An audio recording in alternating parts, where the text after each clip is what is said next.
पर भाग्य और बुद्धि दोनों में बहस हो गई। वो कहने लगे कि मैं बड़ी हूँ, वो कहने लगे मैं बड़ा हूँ। इन दोनों आपस में बहस करने लगे। मित्रों, सनातन धर्म डायरीज में आपका हार्दिक स्वागत है।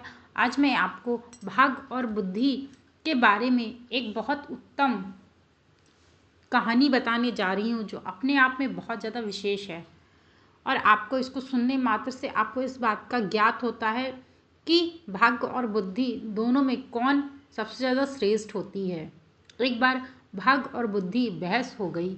भाग्य ने गर्व से सिर उठाकर कहा, मैं बड़ा हूँ। बुद्धि बोली, नहीं, मैं बड़ी हूँ। बहस बहुत देर तक चलती रही। अंत में दोनों ने निर्णय किया कि बहस से समस्या का हल नहीं निकलेगा, इसके लिए कुछ करके दिखाना चाहिए। तभी उन्हें खेत में काम करता एक किसान दिखाई दिया।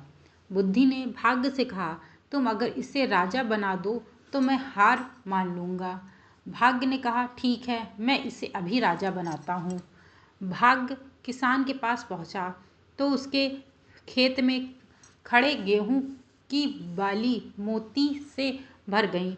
किसान ने एक बाली तोड़ी कर देखी तो उसमें मोती निकली। उसने दूसरी बाली तोड़ी तो उसमें भी मोती निकलने लगी। उससे मोती कभी देखे नहीं थे। सोचा यह कंकड़ है।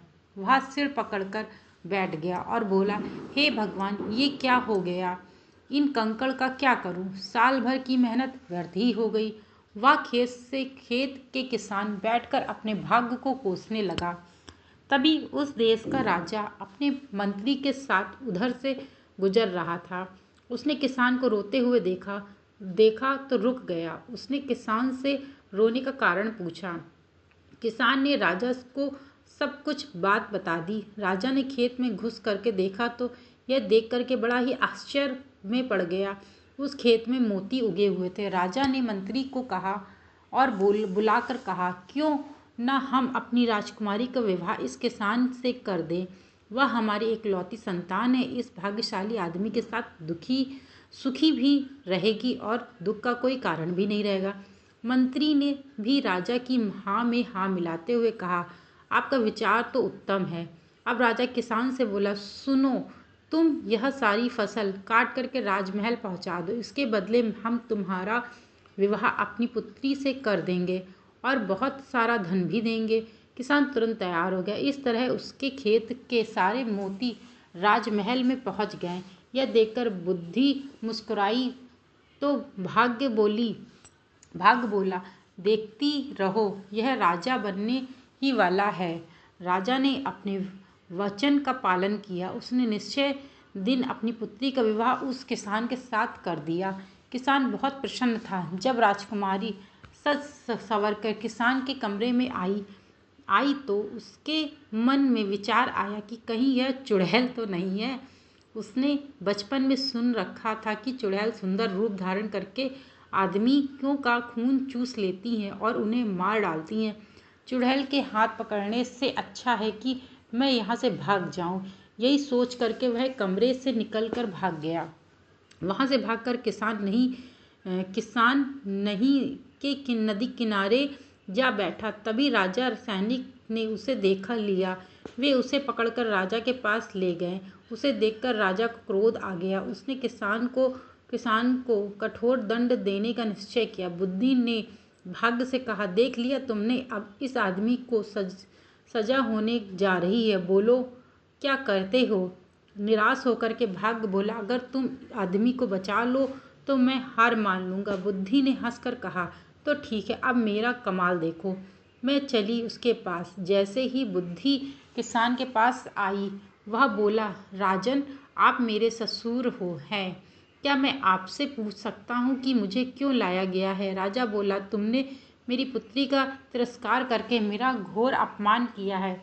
इसका तुम्हें दंड दिया जाएगा। तब किसान बोला, राजन, जब आपकी पुत्री कमरे में आई तभी नदी किनारे ओर से बचाओ बचाओ चिल्लाने की आवाज़ मेरे कानों में पड़ी। मैं अपने आप को रोक ना सका और उस आदमी को बचाने नदी पर चला गया। अगर यह मेरा दोष है तो आप मुझे अवश्य दंड दें। किसान की बात सुनकर राजा बहुत प्रसन्न हुआ और गले से लगा लिया।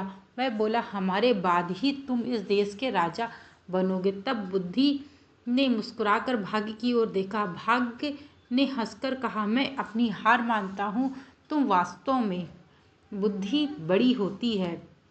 यानी कि यदि इंसान सदैव अपने भाग्य को कोसता रहता है कि भाग्य मेरे साथ नहीं है, यदि मनुष्य अपनी बुद्धि के बलबूते पे चाहे तो वह कुछ भी कर सकता है। इस बात का उसको बस ज्ञात होना चाहिए कि जो कार्य वह कर रहा है वह क्या सही दिशा में कर रहा है या नहीं है, और अपने नियमों का पालन सदैव उस मनुष्य को करना चाहिए। जो मनुष्य अपनी चीज़ों को लेकर के स्थिरता में रहता है, और मनुष्य को सदैव इस बात का ध्यान रखना चाहिए, भाग्य एक बार धोखा दे सकता है परंतु आपकी बुद्धि और आपकी चतुराई कभी धोखा नहीं दे सकती है।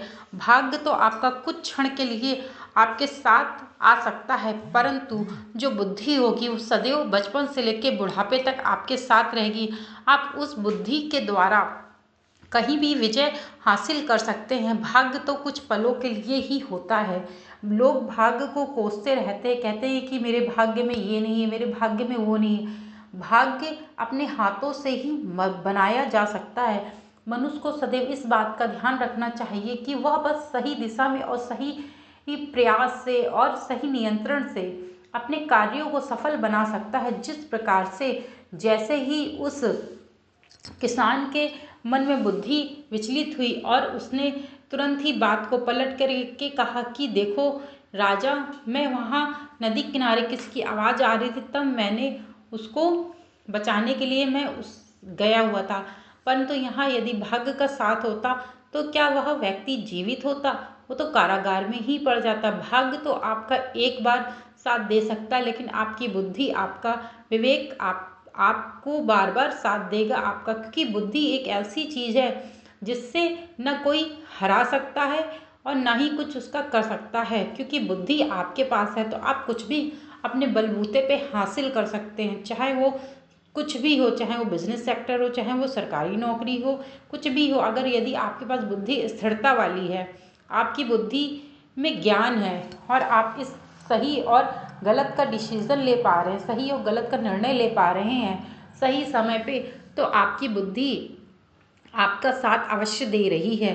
भाग्य का क्या है? भाग्य तो कुछ एक बार साथ दे सकता है, 2 बार दे सकता है, लेकिन बार बार भाग्य आपका साथ कदापि नहीं दे सकता। इसलिए जो व्यक्ति भाग्य को कोसते हैं वो यह बात जरूर समझ लें, और जो जिनके पास बुद्धि है वो भी इस बात को समझ ले, बुद्धि होना बहुत आवश्यक होता है। यदि भाग्य आपका एक बार धोखा देगा लेकिन बुद्धि आपकी धोखा नहीं देगी।